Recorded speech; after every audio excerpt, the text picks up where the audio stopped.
Hi guys, this is अक्की चौधरी। स्वागत है आप सभी लोगों का। चलिए सुनाता हूँ आज आपको एक ऐसी कहानी जो अपनी लाइफ में और भी ज़्यादा इंस्पायर करती है। ये कहानी है उस बालक की जिसको एक आम का पेड़ बहुत पसंद था।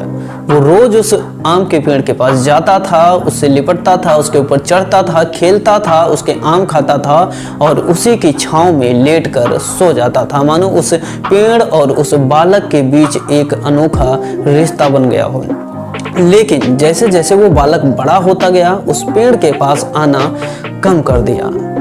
अब सारा दिन वो पेड़ उस बालक के रास्ता देखा करता था कि वो बालक आएगा, उसके साथ खेलेगा। इसी याद में वो पेड़ उसके याद में रोता रहता, लेकिन वो बालक अब नहीं दिखाई देता। लेकिन एक दिन वो बालक आता है और उस पेड़ से कहता है कि अब मैं बड़ा हो गया हूँ और मेरी नौकरी लग गई है, मुझे फीस भरनी है जिसके लिए मुझे कुछ पैसों की ज़रूरत है और मेरे पास पैसे नहीं हैं।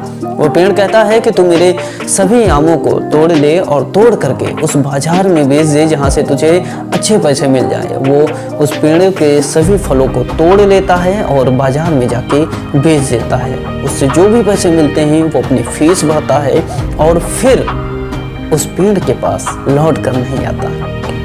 वो पेड़ उसकी फिर रास्ता देखता है और उसकी याद में रोता है, लेकिन वो बालक उसके पास लौट कर नहीं आता। कुछ साल बीत जाते हैं और कुछ साल बीतने के बाद फिर वो बालक उस पेड़ के पास आता है और उससे कहता है कि अब मेरी शादी हो गई है जिसके लिए मुझे कुछ पैसों की ज़रूरत है और जब वो पैसे मुझे मिल जाएं तो मैं अपना घर बना लूं। वो पेड़ कहता है कि मेरी सभी टहनियों को काट ले और काट करके जो भी लकड़ियां हों तो बेच दे, इससे जो भी पैसे मिले तो अपना घर बना ले। वो उसकी सारी टहनियों को काट लेता है और काट करके बाजार से बेच करके अपना घर बना लेता है। अब उस पेड़ को भी उस बालक, उस जवान का भरोसा नहीं रहता है कि वो बालक उसके पास लौट के आएगा, क्योंकि वो बहुत सालों तक उसका इंतजार करता है और कोई लौट के नहीं आता है। वो पेड़ अब बिल्कुल बंजर हो चुका, जिसके पास कोई जाना भी पसंद नहीं करता था। जाहिर सी बात है कि उसके पास ना ही तो फल थे, ना ही लकड़ियाँ, और उसके पास छाँव भी नहीं था जिसके नीचे कोई बैठ सके। लेकिन कुछ साल बीतने के बाद देखता है कि वहाँ एक वृद्ध आदमी आता है और वो आदमी कहता है कि शायद तुमने मुझे नहीं पहचाना।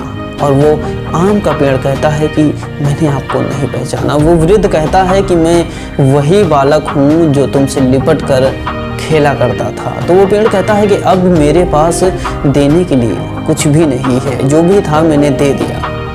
और यह बात सुनकर वृद्ध अपनी आंखों में आंसू लिए उस पेड़ से लिपट जाता है और कहता है कि आज मैं कुछ लेने नहीं, तुम्हारे साथ जी भर के खेलना चाहता हूँ।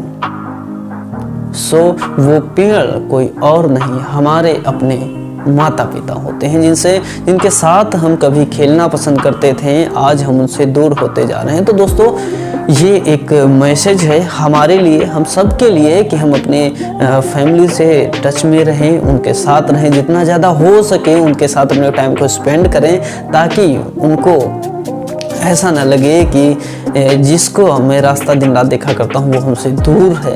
ये कहानी आज की हमें इंस्पायर करती है। एक छोटी सी कहानी, एक छोटा सा मैसेज।